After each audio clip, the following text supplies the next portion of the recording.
And I started the recording and you're good to go.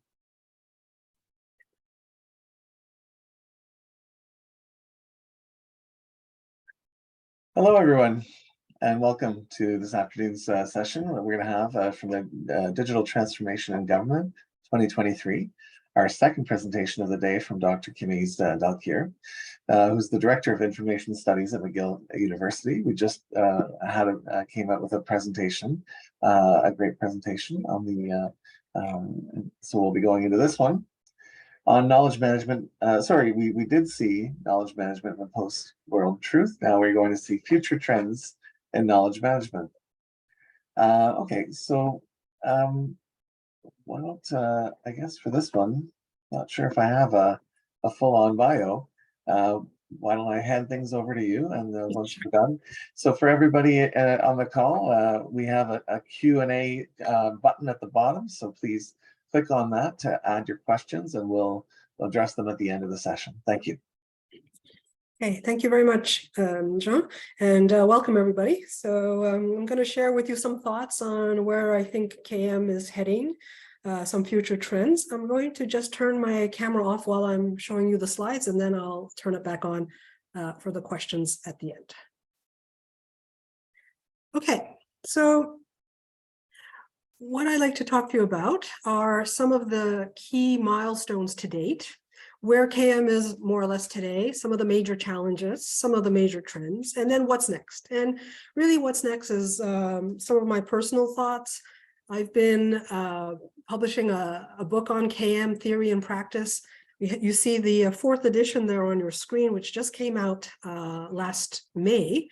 So I've actually been my first edition was published in 2007. So as I do each edition, and I do this at least every sort of 5 years or so, I look at what's changed, and I invite, of course, the KM community to really sound in on this, like just let me know what's going on, what needs to change from the previous edition. So I've been kind of tracking these things as I do the various editions, and it's been many more years than I like to admit now at this stage. And I also recently wrote a chapter in a book about the future of KM. So I'm really pulling predominantly from those two. And and again, just to put my cards on the table right off at the beginning, this is really very much my personal view, my personal experience as a KM teacher, as a KM researcher, and as a KM practitioner.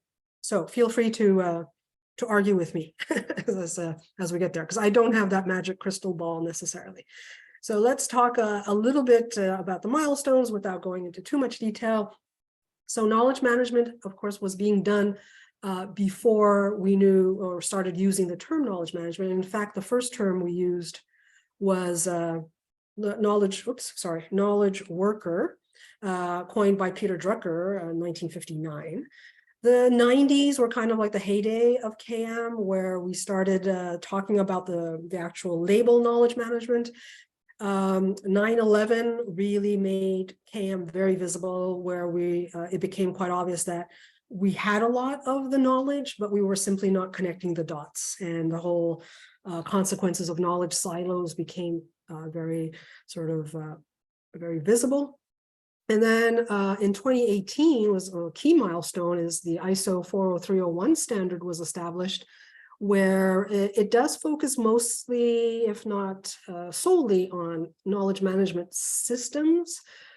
It's not just systems, but then this sort of kind of legitimized, if you like, KM in the eyes of many who were still a little dubious, and what is it?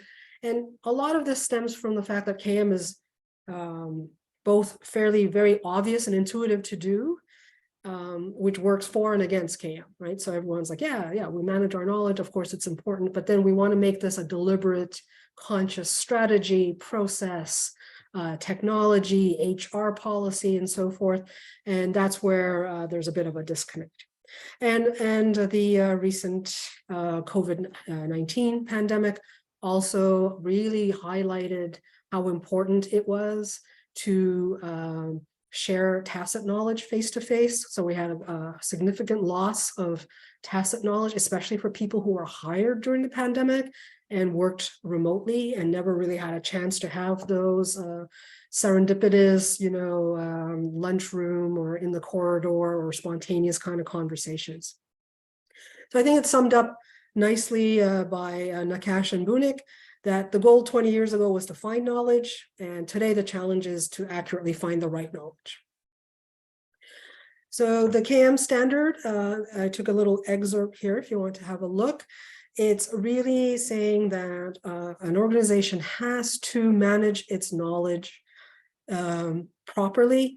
This means its processes, products, services, make sure knowledge is maintained and made available, and look at how to look at its existing knowledge inventory, see what needs to be changed, updated, maybe archived and retired. So KM has become more mandated, more prescriptive. More people are aware of KM. This has been a trend over the years. In the early years, we were always kind of trying to explain what it was and why it was necessary. And that certainly changed. So KM today, I would say we're not really in a place where we have to sell. I put that in air quotes there. We don't have to sell KM. Most people, most organizations have no need of this. They see the value. The ISO standard helps. They want now to understand better how they can integrate KM in their organizational strategies and processes. So we've gone from like, what is it, to, okay, but how do I do it? Like, in concrete terms. Some areas where we still have some issues are like, how do I integrate this in performance evaluation? How do I assess someone in terms of, are they a good knowledge sharer? We've also seen increased requirement for formal credentials. In the past, KM was sort of an additional task taken on by people who are already in the organization. Then we started having sort of like seminars here and there. But now we have more and more KM graduates. There are many universities. I mean, I know because of my book that there are over 120 across the world, that use it. We are now requiring formal credentials in KM. We have more KM programs in universities. So the KM academic discipline has really coalesced. And even though it is interdisciplinary, and we'll talk about that shortly. And we also have an increasing number of more formal, dedicated KM teams and organizations. It's a little bit dependent on the size of the organization, of course, but the KM roles are becoming more clearly defined, and the job requirements that are posted are now very clear on sort of what needs to be done in terms of the skills and personal characteristics they're looking for for these roles. So the KM profession has also coalesced. And as I mentioned in the previous slide, the pandemic has really made everyone realize the importance of tacit knowledge.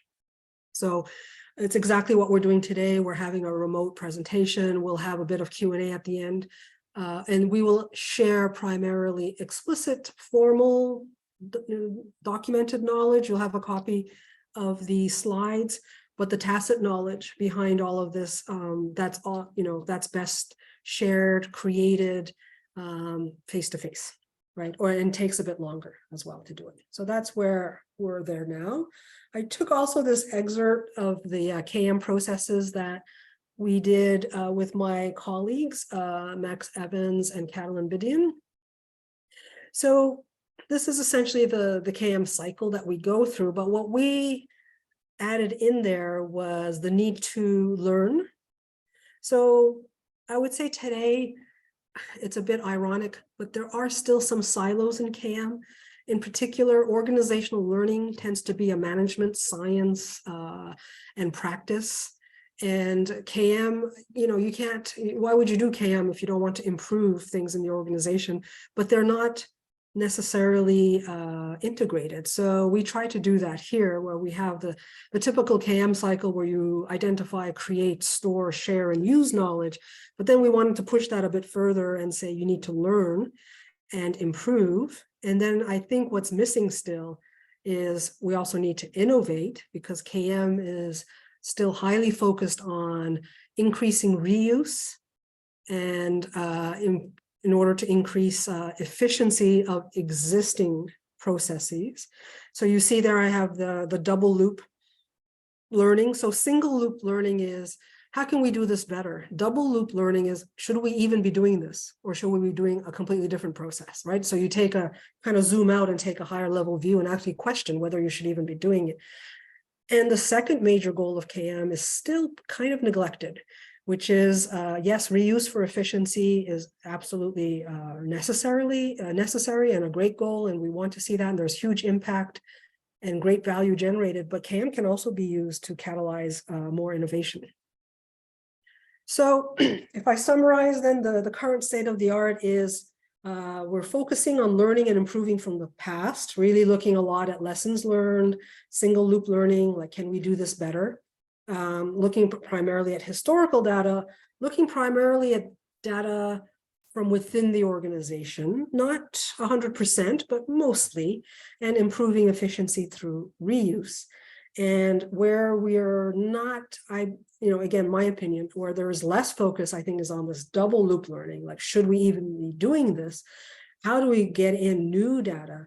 How do we look beyond the organizational boundaries and look at interorganizational KM, a societal KM, and really perceive KM as an ecosystem? And then, as I said, really, how can we also harness KM to promote greater creativity and innovation? And I saw that as well when I was doing the latest edition of my book. I looked long and hard. And if you have anything that you can share with me, please do. But I contacted people and researchers and practitioners. And I said, tell me some of the things you do around innovation. How do you use KM to increase innovation? And I wanted to do a whole chapter on that, and I couldn't get enough content to justify a whole chapter. So I've put it on future, what's next for KM, what should be done. Again, I'm happy to be corrected on this. So what are some of the major challenges ahead? KM still tends to be significantly reactive rather than proactive. So we saw this with 9/11. There was huge KM initiatives following 9/11, including amongst the intelligence community. Intellipedia was created as a kind of a Wikipedia for all intelligence agencies in the US so that the silos could be broken and they could share knowledge. The pandemic, we saw the same thing, where we saw that at a more macro level, where we needed global knowledge sharing on this virus and on the vaccines and what we can do and what's going on. So at a more sort of micro level, the reactive nature of KM is typically triggered when somebody with a great deal of knowledge and expertise leaves the organization, whether it's a resignation or retirement, some kind of turnover. Sometimes actually it's even internal turnover if they change business units or areas, or they are transferred to somewhere else. These all result in significant losses of knowledge. And again, it's because we tend to be reactive. So someone, worst case scenario is someone will give you the minimum notice required. And this has happened to us actually in the university where we got 2 weeks notice. And that's it. If you're lucky, you get a little bit more notice and then you try to do something. All right, let's do something. Of course, the alternative is to have a proactive approach where you have not only a clear KM strategy with measurable objectives, but also the KM governance around this. So an example would be, well, what is the knowledge continuity plan? Have you identified people who are at, or knowledge more, actually it's better to say it this way, have you identified the different types of knowledge that are at the same time very valuable to your organization and also vulnerable? They are at risk of being lost. And again, I won't go into a lot of detail, but some examples of that would be if the knowledge is is unique. It's really only 1 or 2 people really have this knowledge, and it's not easy to train up other people to have it, right? So that would make that knowledge at risk. Second thing that's happening, of course, and I'm sure you're all experiencing this to different degrees, we're in some kind of a hybrid gray area mode. Different organizations have slightly different requirements, but in general, it seems to be something like you will be required to come into work physically 2 or 3 days a week. And in some organizations, these days are predefined. So it's like Tuesday, Wednesday, Thursday. Everyone has to come in Tuesday, Wednesday, Thursday, and then you have 2 days you can work from home. So this hybrid model. This is actually proving to be quite problematic. And the intentions, of course, are if people are in on the same days, then we get the benefit of collaboration, of spending time face to face. So it's the tacit knowledge, of course, that is at risk here. Tacit knowledge is, as I said earlier, really doesn't lend itself well to like a Zoom session. In particular, if you don't know the people well. Where tacit knowledge can be shared effectively in a remote kind of mode would be if literally you know that if you've worked with this colleague for 16 years, you all started working from home during the pandemic, you have developed a great deal of trust, there is huge reciprocity, you've helped them out, they've helped you out, you know them, they have a Zoom. Other than privacy issues and the risk of it being overheard or recorded or posted on YouTube the following day, you don't have a lot of concerns, then you might get into the tacit sort of area. And of course, the paradox here is that tacit knowledge is the knowledge that's the most valuable. So an example would be your new employee. So you haven't had a chance to meet a lot of people, let alone face-to-face. There's not a lot of trust or reciprocity there, you don't know. And, someone asks you, so how's it going? This is, what is it now? You're on week 6. How do you like it? How do you like working for the organization? Do you need any help? Well, the person is like, fine. Now, they may have a really big problem. They may not feel comfortable. They may think, oh, I should probably know how to do this, or this may not sound good. Whereas if they were physically there, they might find it easier to have established a little bit of a sort of a connection with someone, maybe not their direct report, but a supervisor, but maybe a colleague, a peer who, who presented a friendly face. So maybe they would feel comfortable saying, I'm supposed to fill this out. I have no idea how to do this. Is it me? Am I not getting this? They may feel more comfortable. And of course, any content that's sensitive, people just don't feel comfortable. So while we were able to work fairly well remotely, and I'm not saying remote work is bad or hybrid bad or good, it's just it affects the different types of knowledge and knowledge sharing differently. And that doesn't depend just on whether the knowledge is tacit or explicit. It depends also on the kind of relationships you have with the people that you're sharing with. And then the final sort of challenge there is, well, then how do we preserve it? So a lot of, I don't know about you, but you can say, oh yeah, well, we talked about that in the Zoom meeting of April the 12th. I don't know about you, but I don't know if you want to sit through a 3-hour Zoom meeting or read the transcript or look for the information. So that's kind of like what's going on. So it's still a challenge. It's to look at. And then the scope of KM has increased, or at least the perception of its scope. So now, again, it's kind of good and bad. Like a lot of people are like, yes, KM is everywhere, and we need to do KM everywhere. Societal KM has become a thing. I mean, Etienne Wenger was talking about societal KM like at least 15 years ago. But again, the pandemic kind of brought it to the forefront and made it much more visible. Last but not least, believe it or not, we still can't really agree on a definition of KM. There's no consensus. It's defined differently, very differently by different people and organizations. And then it's a little bit hard to see, I apologize. On the slide on the bottom, there's also no clear organizational or academic home. And by that, what I mean is, so if you look at universities, knowledge management can be taught in the Department of Computer Science. Management at McGill, we're in the Information Studies School. It can be together with communication studies, media, journalism. It's all sorts of different academic homes. And in organizations, if you have KM in your organization, you can maybe think about where it's located in yours. In some organizations, it's located in a very strategic position on the org chart. reporting directly to C-level, let's say, like if you have a chief knowledge officer. In some organizations, it's part of HR. In some organizations, it's part of IT. In some organizations, it's information and knowledge management, and the list goes on.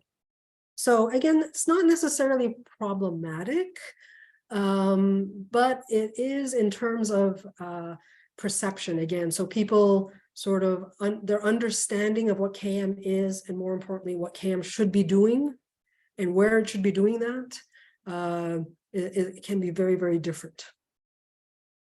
So these are some of the challenges. I'm going to talk a little bit more about the KM governance because it's, again, in my opinion, this is one of the critical success factors of successful knowledge management, and it's often neglected. So, you know, governance, super simplified, is all about authority, decision-making, and accountability, where there are clearly defined roles and responsibilities. There are policies, rules, and guidelines, and then there's expectations, if not consequences, of not governing knowledge successfully. So how does this work for knowledge management? Well, the first thing is we need to have knowledge governance. It can be part of the organizational governance, and it should actually not be a standalone, of course. It should be compatible with the organization itself, and can vary quite a bit from different types of organizations, different sectors, whether you're in the government, nonprofit, etc. But there are some core elements that need to be there. And we need to, if you see my little scales of justice there, we need to actually tip it a little bit more in favor of informal governance if we want to make sure that we are looking at both tacit and explicit knowledge. So we need the formal governance, of course. It needs to be in the org structure with reporting links. We need to look at the type of leadership. We need to have policies and regulations around it. We need to have job descriptions, task descriptions, and incentives, which could be linked or be part of performance reviews and promotions. But hand in hand with that, we also need a great deal of informal governance. And the trick here is going to be that balance. And when in doubt, I would tip the balance slightly in favor of informal governance because of what we know of successful knowledge sharing, right? So we need to see a lot happening in terms of the organizational culture, and you can't really mandate the culture. It takes a very long time to change the culture if you need to change it to a more knowledge management friendly culture. Incentives on the formal side of governance will help a great deal. But also things like how is collaboration viewed? And it's not just saying you need to collaborate or collaborate is good. Like, is it rewarded?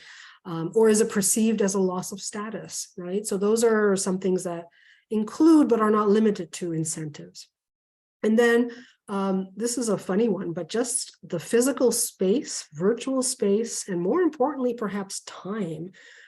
Is this something that's valued? Like, is it even considered to be working? I've visited many organizations where people were very candid with me, and they said, listen, if any of our senior managers saw me hanging around the coffee machine chatting, I mean, that's not seen as a good thing. But so what happens to knowledge networking? How do we establish those levels of trust and reciprocity that's needed, right? So some organizations do it really well. You can have, and I think I just signed up to one that they're trying to do on a global level. I think they're called randomizers, or just sort of like randomly put together people from different parts of the organization, more or less a social thing, or it could be a lunch and learn thing, because there are barriers, right? And we need to look at the barriers, especially if you're not all in the same organization, the same building, the same time zone. There may be linguistic barriers, proximity, all sorts of things. But the biggest one is trust. So while the formal governance is much needed and will go a long ways to ensuring you get value out of KM, if the level of trust is not there, you're going to be limited if you're only doing the formal governance side of things. So other things you could do to help promote the informal governance would be encouraging peer-to-peer mentoring and having your leaders as role models. So again, that's kind of, I'm oversimplifying a little bit just in the interest of time. But if we look at some good, best or proven practices on this, obviously having formal KM roles, and addressing KM in the organizational policy. A lot of this is done piecemeal and just sort of like making sure all the pieces fit together like Lego. Have you looked at intellectual property, non-disclosure, non-compete clauses, compensation? Like, are any of these things creating barriers to sharing, or how else can we share? I was really happy for this particular conference that I was explicitly asked to put the Creative Commons logo on the first slide of my presentations. So are those things that we can use to maintain attribution while promoting sharing of content that's perhaps not completely totally polished and formal and ready to post on a website in all official languages.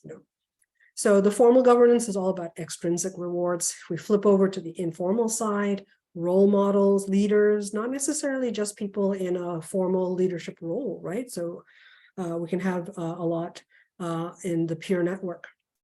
And a good practice that I've seen in many organizations is to have like a clear charter for all of the knowledge networks.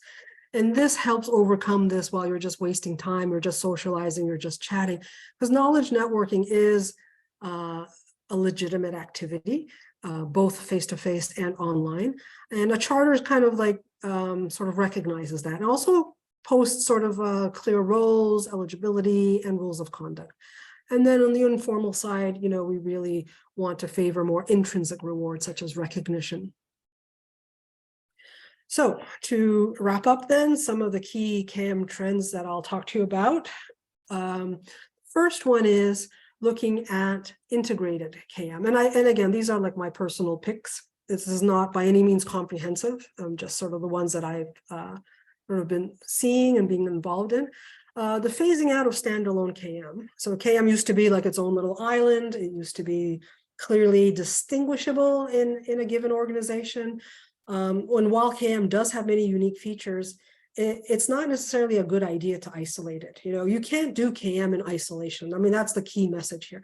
KM needs to be integrated throughout the organization, and it needs other things in order to succeed. I mean, you can't just float KM in if you don't have a solid information management infrastructure. You need change management. You need information and communication technologies. You have, again, this is not a comprehensive table, but you need to really work hand in hand with so many other areas in the organization, right? And if you have any of these, then that makes sense. So I've seen, for example, lots of places where KM doesn't talk to archive. And I'm like, well, why not? Like, KM is all about preserving. It's not the same type, but it's very much similar to what's called live archives. You want it archived, but accessible. So it's not necessarily like, the pre-pandemic days where we're talking about boxes and boxes of documents and paper, but it's still a very important function. So should really work with this in AI and analytics, and we'll talk about that a little bit more in just a second.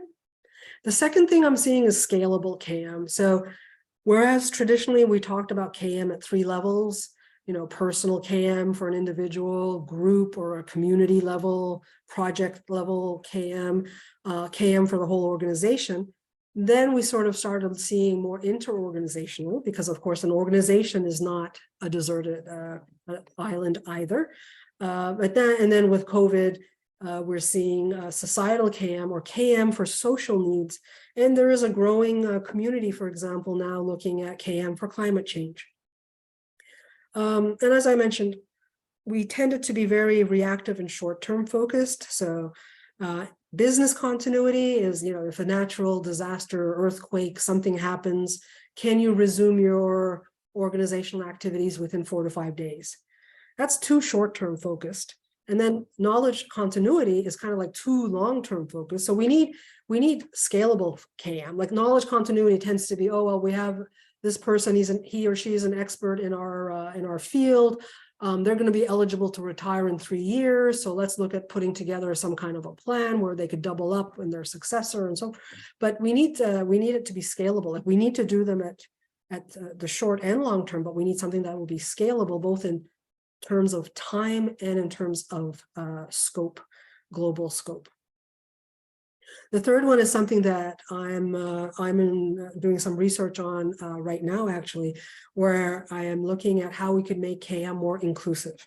So diversity, equity, and inclusivity has not been directly addressed by KM too much.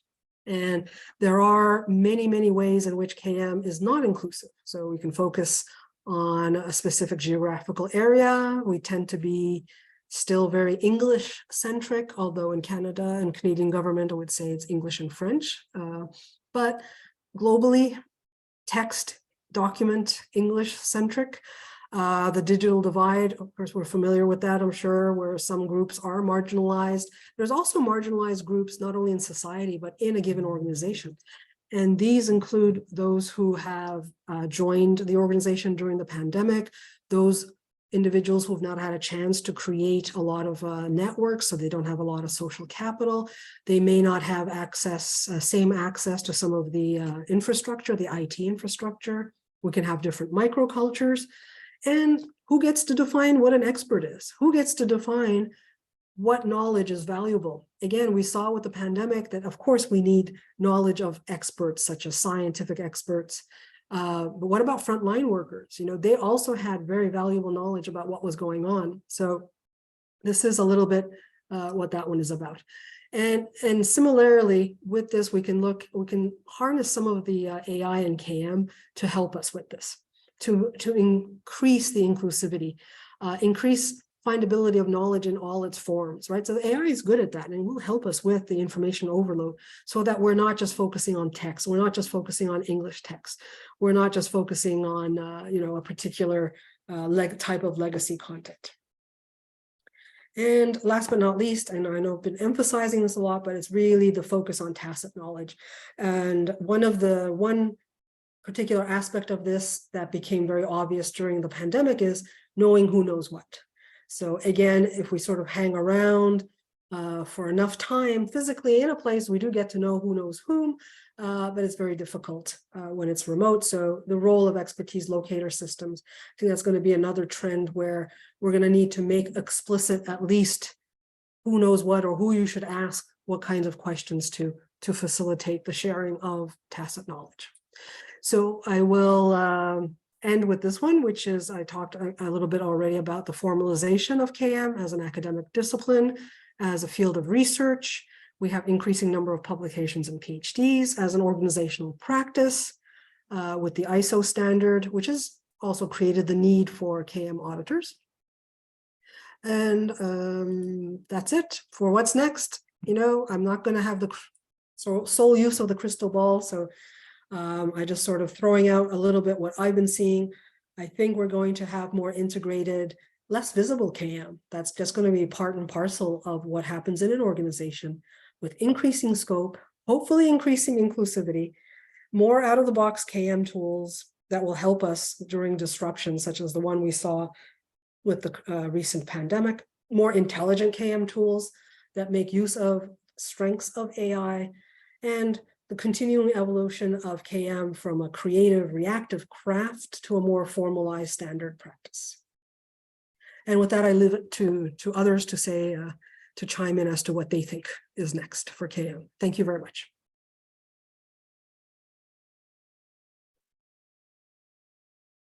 Excellent presentation. Thank you. Okay. So I don't see any questions, so I'll start. That's fine. If the people gave us things about that people can think about, that's fine. Yes, go ahead. There is a lot to think about, actually. Some great points that you raised. I'm just wondering. I've put this question together. I'm just wondering if you have any thoughts around how you might mitigate against if there's poor stewardship of knowledge or content curation, or so that the knowledge might be generally riddled with poor or contradictory or obsolete content. Yes, that's a great question. And, you know, that's a problem in so many organizations. I mean, I've seen it over and over again. I think it's still a problem today. So it's kind of created because of, again, ironically, KM being brought in as something completely different and completely new, and then trying to integrate it. So it was kind of, I think we're still suffering from that. And also trying to get KM people to do everything, which doesn't make sense. So that's, I think, the point I was trying to make about having KM integrated. If you don't have good document management, record management, archives, what am I missing? Information management, like if that's not all there, you can't just sort of float KM in and hope it works. So I think you have to look at integrating it. And unfortunately, it doesn't always go well. People in organizations are sometimes territorial. Sometimes they don't speak the same language. So you think it's a conflict and they're using the same words, but of course, their understanding of preservation, let's say, is different, okay, than sharing or posting and things like that. And I think the other thing that contributes to this complication is, well, with digital content, it's not a problem, right? We can save anything forever. There's very little cost to it. Well, but there is a cost to it. The cost is you can't find anything. And as you said, some of the content is just not being curated. So if we do follow the prescribed cycle of information and knowledge management, let's call it content management, then you do need to build into that process and the governance regularly scheduled reviews. And you don't need to destroy it or get rid of it. You can archive it. It could still be retrievable in the past. I mean, you keep the links to it, but you can say, like, sort of like, I always envision it as a menu where some items are grayed out, like they're still there, but because they're in gray, you know that, okay, that's like not the most recent, or that's, so you may still need to access it and we can keep it. But I think a lot of that, the answer to your question, long-winded, I apologize, is really a lack of governance, right? So people don't know, like, is it my territory? So do I archive that? Oh, I'm an archivist. Oh no, this is a record. Oh no, data. That's the database. So that's those folks down there. And there's no clear guidelines. And I've seen over and over. I saw actually in the UN, to cite one example, and they're not alone in this. I saw in the UN reams and reams and reams of shared files, right? So shared directories. And I asked them, I said, look, I'm looking at this and I can see that historically, no one has accessed anything in this shared directory for 5 years. So like, what's going on here? Like, what do we do with this content? And they're like, oh no, we can't touch that. So why? Because that belongs to Paul. Okay, well, can I talk to Paul? Well, no, Paul quit 5 years ago. But it's like, it's Paul's shared drive, so no one is like, no one feels they have the authority. No one thinks they know. And of course, when Paul, in his exit interview, right? So I didn't have time to get into it, but like, there are knowledge-based exit interviews that you need to do, right? And that's part of it, is someone needs to sit down with Paul before he leaves and says, like, what is this stuff, And some of it was a project that other people, people other than Paul worked on. So we said, okay, well, we can extract this because this looks like this is all about the Apollo project. So we can put that in. But, it was literally a case of there were all these different ones and people literally did not dare touch any of that because it belonged to Paul or Sam or whoever, and they just didn't know what to do with it. And there was no clear guidelines on what to do with it. So. And then it's also not even able to determine or decipher, the currency of that content anymore if it's been gone for 5 years. So yeah, it's definitely challenging. We have a question. Yeah, exactly. And and part of the governance would be like identifying owners of certain content or subject matter experts of certain areas, and that would be part of your directory of expertise. Yes, I see a question about the culture. Oh gosh, yeah. So that's a big one. So I'll just repeat it in case people that can't see it. Are there any suggested practices for changing the knowledge management culture? I have found people are sometimes unwilling to share since it gives them power.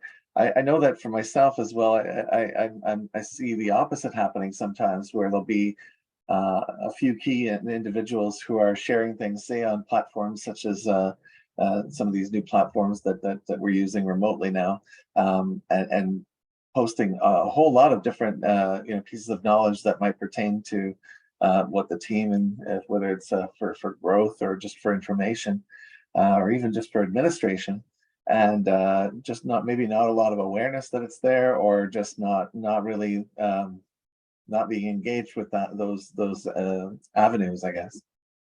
Yes, absolutely. So this is really the biggest challenge of any KM endeavor, is the organizational culture. If you're lucky, you're already in a sort of a knowledge sharing friendly culture and it's a non-issue, but then you're part of the minority because it usually is. So the first thing to realize is, even though we call it organizational culture, organizational culture is made up of a series of what could be quite different microcultures.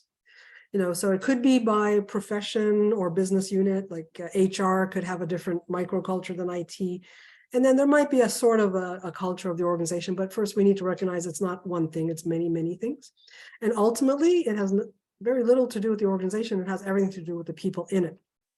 And the organizational incentives and disincentives. So if you are working in a place where people are reluctant to share, then one of the ways that you need to change the culture is to look at what people are being rewarded for. If every year you have a knowledge sharer of the year and it's an individual award and they get 5K and the latest laptop, which Buckman Labs does every year, right? So that's an organization that does it. So it's an individual effort. Why would I, why would I share? I don't get anything from it. Now, I spent almost 10 years working for the government of Canada. I was a research scientist and a research manager. And I remember, I don't know if this is still the case, but I remember in our performance evaluations, we had to show peer recognition. We had to show that we did things in a collaborative way and that we impacted. So that was an incentive, right? We were not judged just on what we did individually.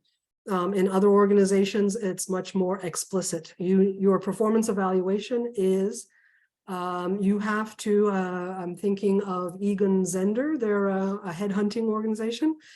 Your performance evaluation consists of, I don't know why they picked this number, but you have to find 33 people to write a testimonial saying how you helped them and how you shared knowledge with them. And that determines whether you get a raise or not. So there you go. So it's not the only thing, but the first thing to look at is what's being rewarded, and that has to change. And that's not necessarily easy to change, but it's possible. And then the other is, are there some disincentives? Are there consequences to sharing your knowledge? And one of the biggest ones, you may be surprised by this, one of the biggest ones that people cite as to why they don't want to share something is because they are not given the attribution. So I sent something to you and then you, like, let's say you take my slide deck, you take off my name, you take off the Creative Commons, and then you use it. That's an obvious one. But sometimes you take what I gave you and you misrepresent it, in which case I don't want you associating my name to it. And so there's two things that can happen, but it's essentially like, I don't know. And that comes back to trust. So one of the things you can do is start building these more knowledge sharing friendly microcultures.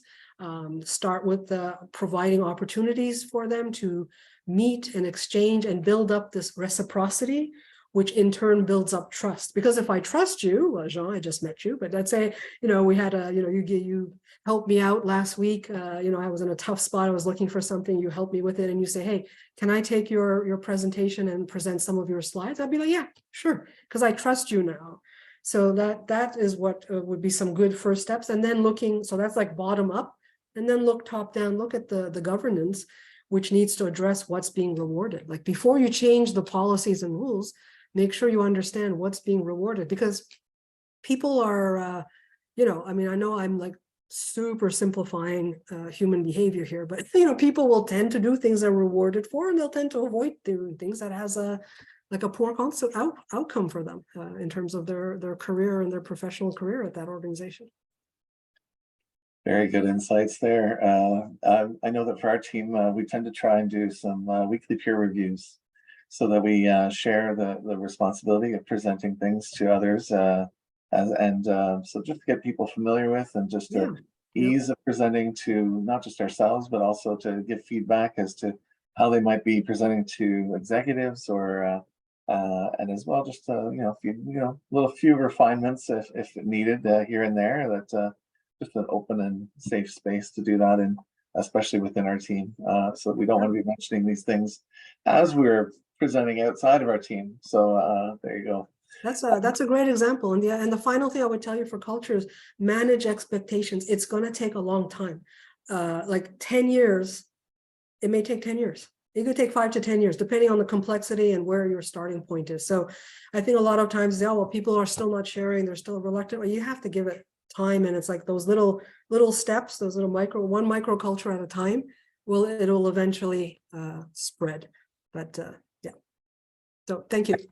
Excellent, and thank you. No more questions in the Q&A. So thanks again for your two great presentations. Of course, this being the most recent one. Yeah, thank you. Thank you for moderating, and thank you everyone for coming, and enjoy the rest of the conference. All the best. Thanks again, Dr. Dalkir. Have a great day.